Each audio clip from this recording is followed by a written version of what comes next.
Hello everyone, welcome to Drive and Strive.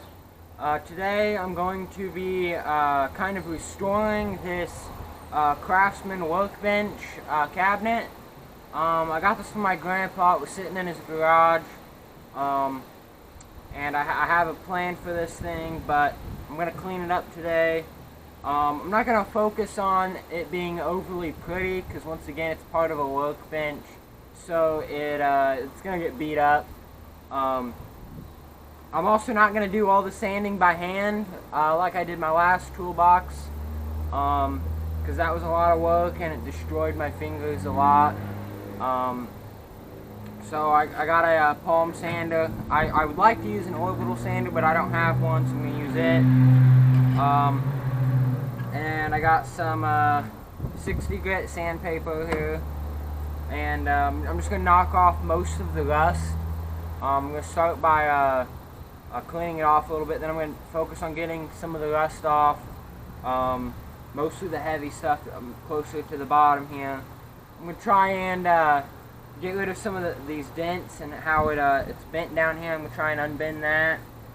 This back here is a little warped, so I'm going to have to, I'm probably going to take these bolts out and flatten it out and then put the bolts in somewhere else.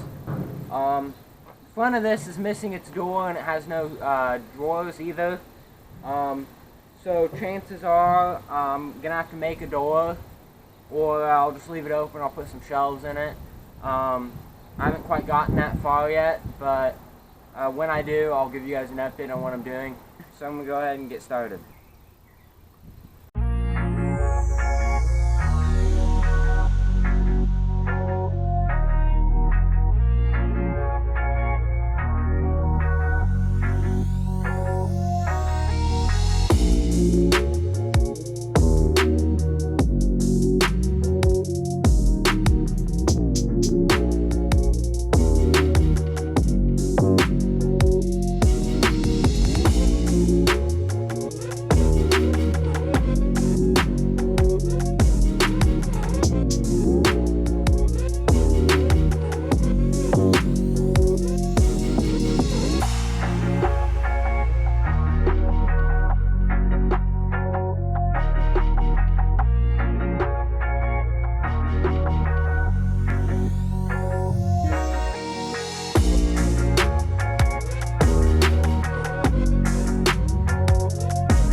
Alright guys, so we're back working on this toolbox here that I got from my grandpa.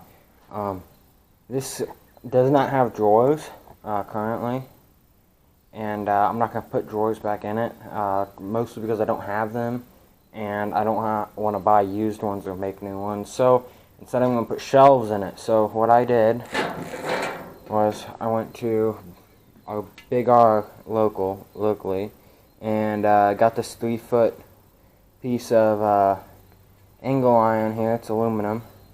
What I'm going to do is I'm going to cut it to the length of these sides here, and should be almost in half, and then I'm going to cut out some plywood that I have.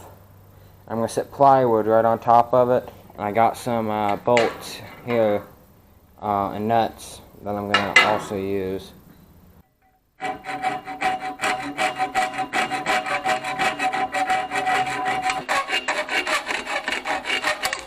Alright, let's see if it fits. Should only go in here one way.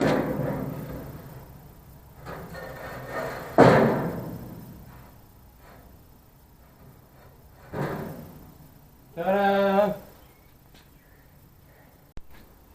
Alright guys, so we may be taking a break on that other Craftsman Workbench, but I got multiples.